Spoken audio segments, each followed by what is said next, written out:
Welcome to the Getting Things screencast. This is episode 9, Syncing with iCal.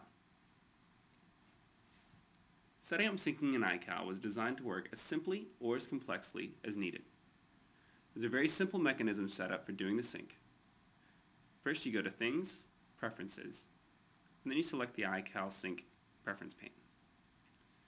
By default you select nothing, but you can select from Today, Next, or a completely custom setup. Let's first do the simple setup with Today. And let's sync that with our work calendar. I'm going to apply this.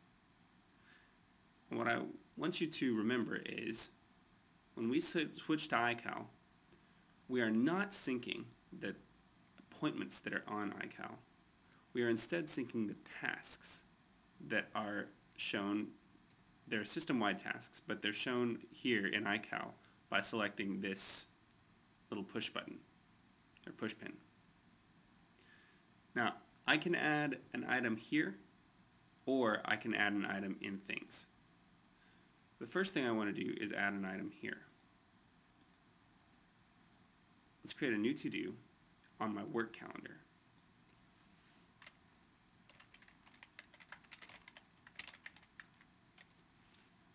We can actually change the priority to high.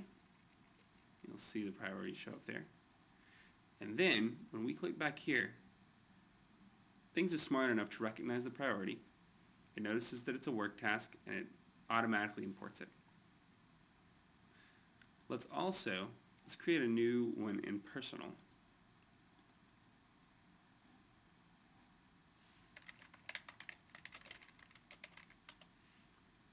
Now, when I switch back to Things, you'll notice that it's not here. Good enough. Let's actually delete the task here, or check it off, and you'll see that it gets checked off here in iCal. Log it, and it's gone.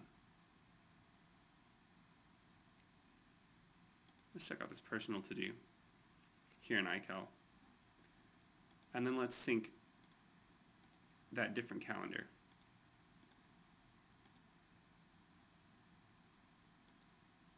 You'll see it. It's already there and it's logged.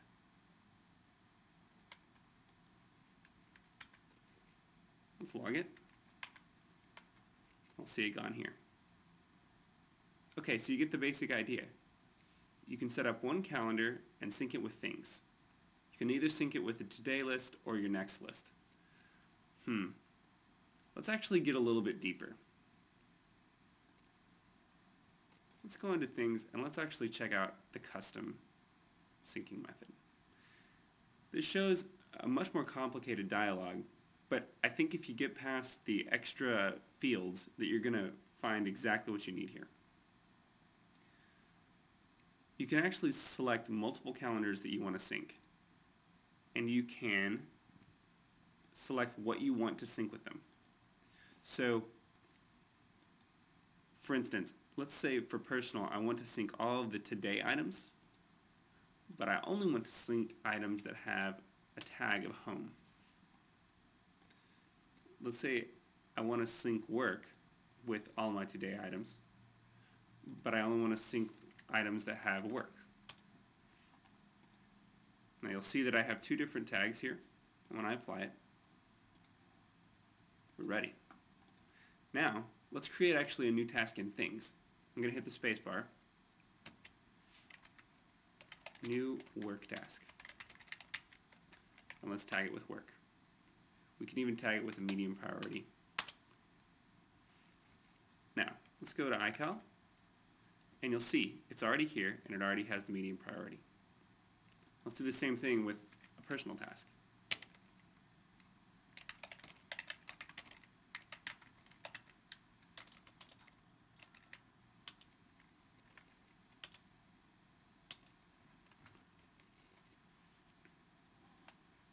Now you'll see it here. We can add a new task here.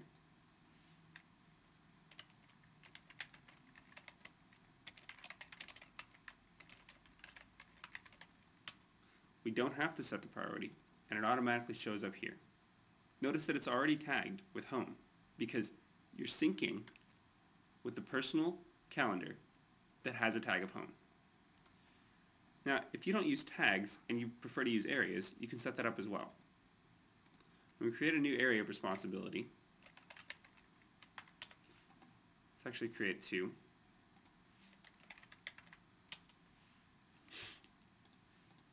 Now let's drag these items over here.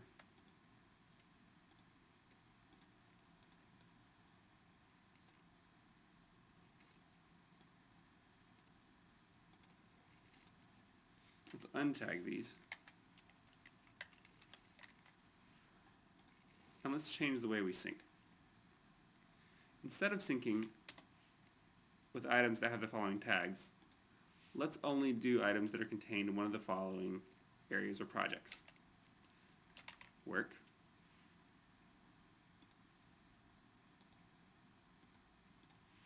personal,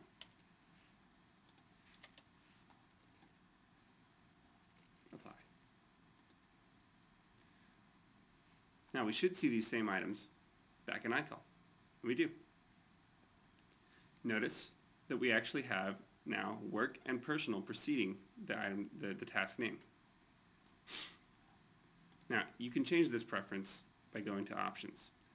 Show tags in titles of exported items. Notice the @ sign, that indicates a tag, or show projects in titles of exported items. Trip, print directions.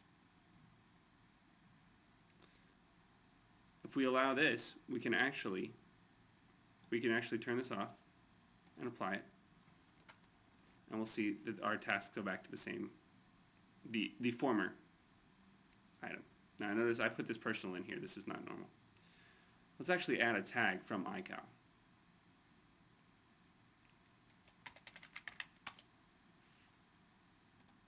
Now you'll see the errand tag back here on my personal task.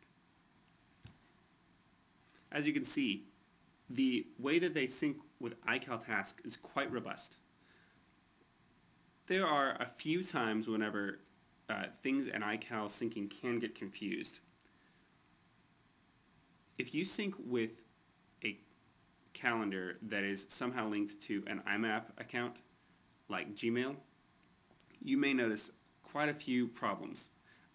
Gmail does have a problem with resyncing and changing the way that the Apple tasks within Leopard.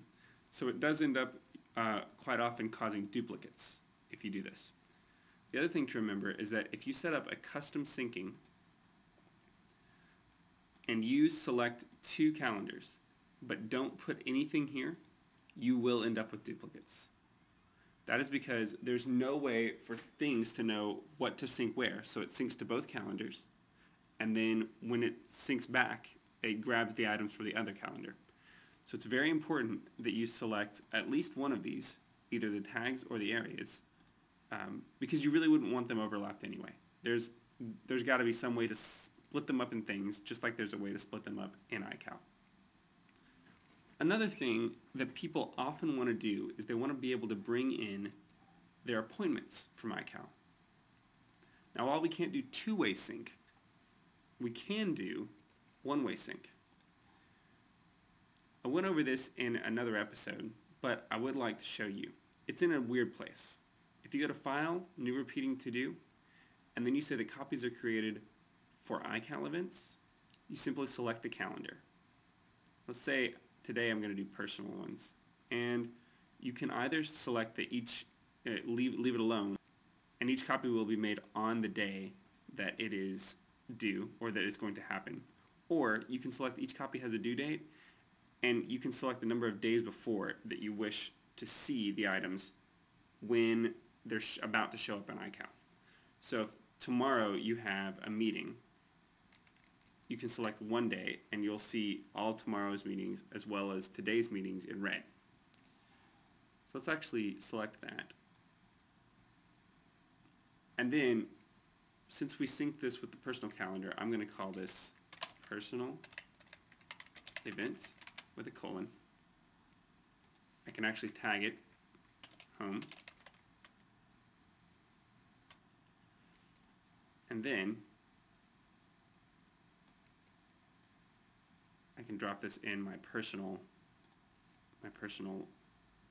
area.